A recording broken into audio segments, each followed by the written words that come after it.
This is my landlocked urban Tsimshian-Unangan's guide to traditional food gathering. As a Tsimshian-Unangan who has lived in interior Alaska for the past 35 years, I've had to creatively modify the ways that I gather my traditional foods that I love to eat. In some cases, I've had to replace certain types of food with what is available within the region that I currently live, such as the larger high bush blueberries and huckleberries from southeast Alaska with the low bush blueberries and cranberries that grow in interior Alaska. Also, I've replaced deer meat from southeast Alaska with moose meat from the interior.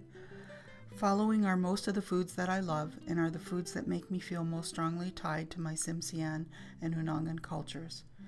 For clams, cockles, gumboots, herring eggs on kelp, herring eggs on hemlock branches, and oologans, I have to beg or barter from my loving relatives to enjoy these delicacies. For cod, halibut, and red snapper, I try to take an annual fishing trip to Homer in July to catch these ocean fish. I purchase octopus and scallops from Fred Meyer or Safeway when in season or when they go on sale. I have a family member fish for me by proxy for Copper River Reds. I do not have easy access to my Uncle Leo or Uncle Tom's fresh, smoked, or kippered sockeye or king salmon from Metlakatla. I beg or barter for deer meat from my relatives at home. My Uncle George is the best deer hunter in our family. My sister Forrest is a darn good shot too. More often I receive frozen or jarred moose meat from my Athabascan Gunnas, my daughter's partner Jacob, or my Athabascan cousins who live in Fairbanks. For blueberries, I try to go berry picking in the summer outside of Fairbanks or get it in jam jars from relatives or friends. There are no huckleberries or salmonberries in or around Fairbanks, and the supply is dwindling dramatically on Annette Island. These are a rare treat.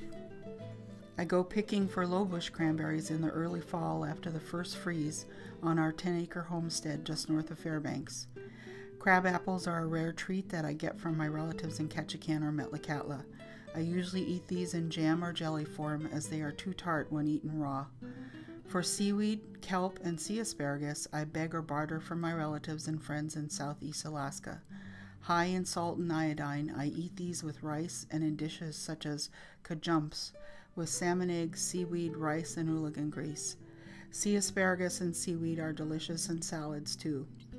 Bannock is a favorite baked item from my Canadian Tsimshian relatives.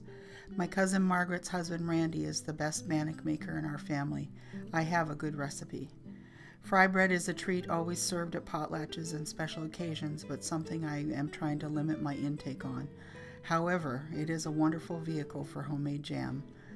Pilot bread is easily purchased at a local grocery store and is a staple which most Tsimshian families have in the house for serving smoked salmon or canned salmon spread behind. It is also good with homemade blueberry, salmonberry, or cranberry jams. Ooligan grease is the creme de la creme of Tsimshian condiments and is worth its weight in gold. It is overflowing with vitamin A and omega-3. Hudson Bay or Labrador tea is used for arthritis and other aches and pains in a tea form. My Unangan mother used it when we had earaches as children by pouring a few drops of warm tea in our ears. Enjoying my traditional food with my family is what keeps me connected to my Tsimshian and Unangan culture. An added bonus, according to my doctors at the Mayo Clinic, is that my joints, bones, and heart are all in reasonably good shape because of eating all the fish that I do. So, get out, get busy, and gather your own traditional native foods. Let's go! Waiawa!